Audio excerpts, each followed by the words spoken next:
Olha só, gente. Uma semente de laranja seleta que eu plantei. Só uma sementinha. Olha como é que isso está maravilhoso, ó. E é muita laranjinha. De uma semente. Aí o povo diz, eu não colho nada no meu terreno. Eu nunca tenho nada.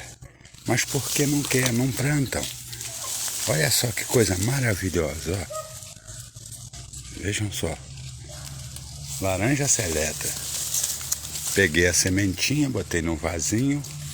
Tá aí, ó. Hoje uma coisa rica dessa. Maravilhoso mesmo. Olha como é que tá isso aqui por baixo. É muita laranja. Muita mesmo. Então, às vezes a gente faz uns videozinhos assim, o povo até nem curte. Porque não sabe o que é a realidade da vida. Como é que ela é linda, a natureza. Olha. Coisa linda mesmo.